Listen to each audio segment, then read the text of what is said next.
పిత పుత్ర పవిత్రాత్మ నామమున ఆమెన్. గౌరవనీయులైన సహోదరి సహోదరులారా, మీకందరికీ మన ప్రభు రక్షకుడు అయినటువంటి క్రీస్తు ప్రభు యొక్క పవిత్ర సువార్త వాక్య ధ్యానమునకు సాదరముగా స్వాగతం పలుకుతున్నాను.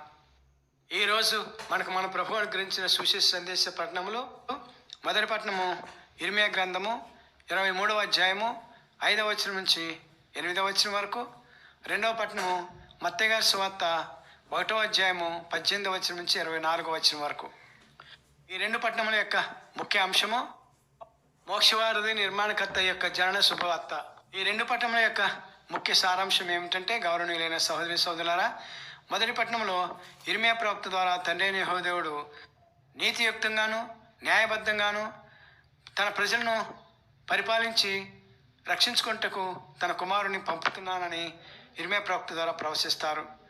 అదే సువార్త పట్టణంలో తండ్రి అయిన యెహోవాదేవుడు గాబ్రియేలు దూతను వివాహం కాకుండానే గర్భం ధరించినటువంటి తను నిశ్చితార్థం చేసుకున్నటువంటి మరియను రహస్యంగా విడిచి వెళ్ళాలని తలచుతున్నటువంటి సమయంలో తండ్రి అయిన యెహోవాదేవుడు గాబ్రియేలు దూతను పంపి, మరే తల్లి పవిత్రాత్మ సర్వస్సుని యొక్క ప్రేరణ వల్ల పుత్రుని కనబోతుందని, ఆయన దేవుని కుమారుడు అని ప్రకటించి యోసేపు గారితో మరియమ్మను స్వీకరించమని చెప్పిన శుభవార్త యొక్క సందేశం ఈనాడు మన ప్రభువు ఇచ్చింది. గౌరవనీయులైన సహోదరి సహోదరులారా, అయితే ఈ రెండు పట్టణాల యొక్క సారాంశం గురించి మనం ఇప్పుడు ధ్యానించుకోవడానికి ప్రయత్నం చేద్దాం.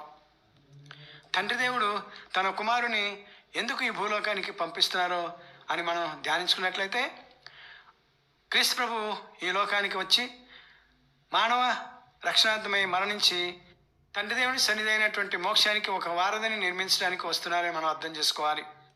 ఆ వారధిని నిర్మించడానికి తండ్రి అయిన యెహోవాదేవుడు ఎంత గొప్పగా ప్రణాళిక నిర్మించుకున్నారో ఒకసారి మనం తెలుసుకోవడానికి ప్రయత్నం చేద్దాం.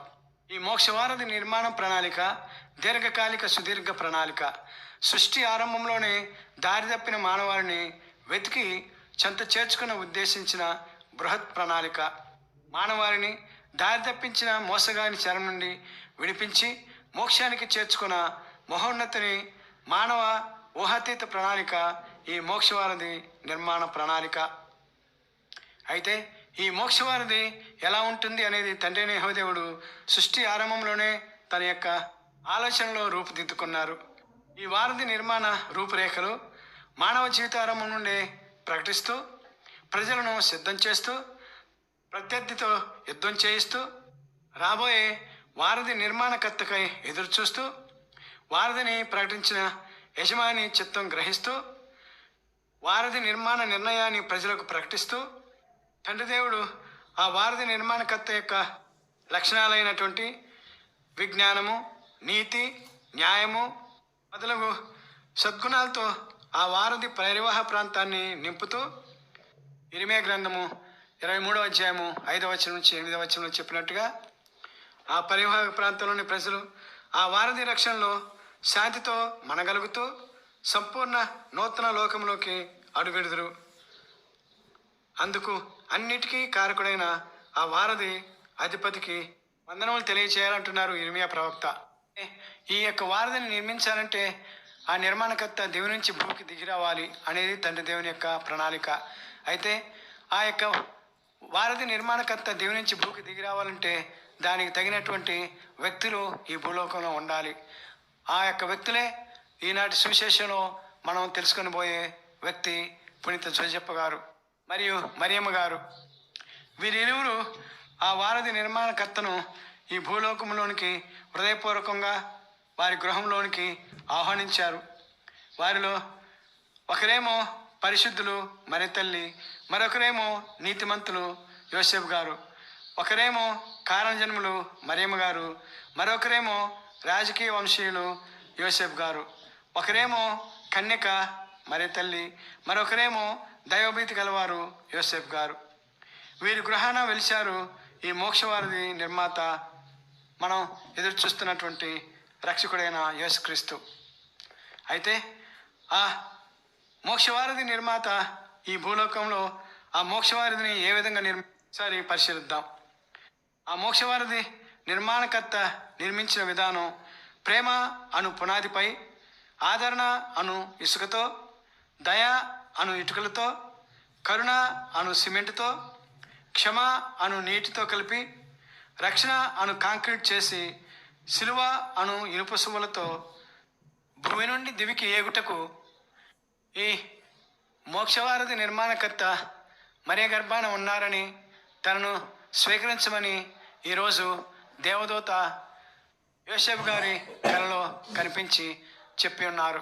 మత్తయి సువార్త 1వ అధ్యాయము 18వ వచనం నుంచి 24వ వచనంలో ఇన్ని సుగుణాలు కలిగినటువంటి కాంక్రీట్తో ఒక మంచి పటిష్టమైనటువంటి వారధిని మోక్షానికి నిర్మించడానికి వచ్చినటువంటి గొప్ప ఇంజనీర్ గారు ఈనాడు మనం తెలుసుకున్నటువంటి యేసుక్రీస్తు ప్రభువు.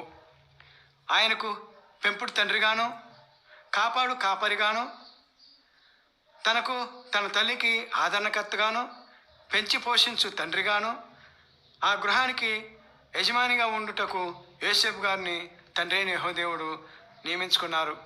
గౌరవనీయులైన సహోదరి సహోదరులారా, మోక్షానికి వారధి ప్రణాళికను ఏర్పాటు చేసిన అసలైన దేవుడు తండ్రి అయిన యెహోవాదేవుడు. మత్తయి సువార్త 1వ అధ్యాయము 20వ వచనం నుంచి 23వ వచనంలో చెప్పినట్టుగా ఈ వారధి నిర్మాణకర్త రాకడ గురించి కొన్ని వేల సంవత్సరాల క్రితమే ప్రవక్తలు ప్రవచించి ఉన్నారు. ఆ ప్రవక్తలు ఏ విధంగా ఈ యొక్క వారధి నిర్మాణకర్త గురించి ప్రవచించారో తెలుసుకోవడానికి ప్రయత్నం చేద్దాం. ఇప్పుడు ప్రభువు మీ ప్రజల నుండియే నా వంటి ప్రవక్తను ఒకరిని ఎన్నుకుంటారు అన్నారు మోషే ప్రవక్త ద్వితీయోపదేశకాండము 18వ అధ్యాయము 15వ వచనంలో. కన్యక నుండి రక్షకుడు ఉద్భవించును అన్నారు యెషయా ప్రవక్త 7వ అధ్యాయము 14వ వచనంలో. బెత్లెహేము నుండి రక్షకుడు వస్తాడు అని మేక ప్రవక్త 5వ అధ్యాయము 2వ వచనంలో చెప్పి ఉన్నారు. అలాగే వారధి నిర్మాత మహారాజు అని జకరియా గ్రంథము 9వ అధ్యాయము 9వ వచనంలోను, ఈ వారధి నిర్మాత ఐగుప్తు నుండి పిలువబడతాడని హోషేయ గ్రంథము 11వ అధ్యాయము 1వ వచనంలో చెప్పారు. అలాగే ఈ వారధి నిర్మాత దావీదు వంశస్థుడని 89వ కీర్తనలోను, ఆయన తన శక్తినంతా దారబోస్తాడని జోయల్ గ్రంథము 2వ అధ్యాయము 28, 29 వచనాల్లోను, ఆయన మంచి కాపరి అనియు మరియు రాజు అనియు యెహెజ్కేలు గ్రంథము 37వ అధ్యాయము 24వ వచనంలో తెలియజేయబడి ఉన్నాయి. ఇందరి ప్రవక్తల ప్రవచనాల రూపమే ఈ మోక్షవారధి నిర్మాత అని మనం విశ్వసించాలి. ఆ రాబో మెస్సయ్యను కనబోవు మరీ తల్లిని స్వీకరించి క్రీస్తు ప్రభువుకు సాకుడు తండ్రిగా ఉండుటకు ఒప్పుకున్న యోసేపు గారికి మధ్యస్థ ప్రార్థన కొరకై మన విన్నపములను సమర్పించుకొని మన విన్నపములను యోసేపు గారి ద్వారా తండ్రి దేవునికి సమర్పించుకుందాం. చిన్న ప్రార్థన ద్వారా ఈ యొక్క సందేశాన్ని ముగించుకుందాం. దయచేసి నాతో అందరూ ఏకీభవించవలసిందిగా మిమ్మల్ని కోరుతున్నాను. ప్రార్థన. తండ్రి యెహోవా, మీ సన్నిధికి భూలోకవాసులమైన మేము వేడుకొన్న వినపములను స్వీకరించి మీ కుమారుని రాకడ కొరకై ఎదురుచూస్తున్న మా అందరి అంతరంగాలను శుద్ధి చేసి వారి జన్మదిన వేడుకలను అందరం పవిత్ర మనసులతో జరుపుకొని వారి దైవానుభూతిని పశువులశాలలో ప్రకాశించు వెలుగును గోచరింపచేయమని, ఆ వెలుగులో మమ్మల్ని జీవింపజేయమని మేము బ్రతిమాలి మా నాథుడైన యేసయ్య ద్వారా వేడుకుంటున్నాం తండ్రి. ఆమెన్. పిత పుత్ర పవిత్రాత్మ నామమున ఆమెన్.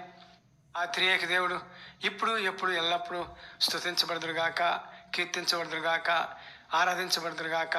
ఆమెన్. ఈ 3P ఛానల్ ద్వారా దైవవాక్యాన్ని వింటున్నటువంటి బిడ్డలందరినీ మన ప్రభువు దీవించి కాచి కాపాడుదురుగాక. ఆమెన్.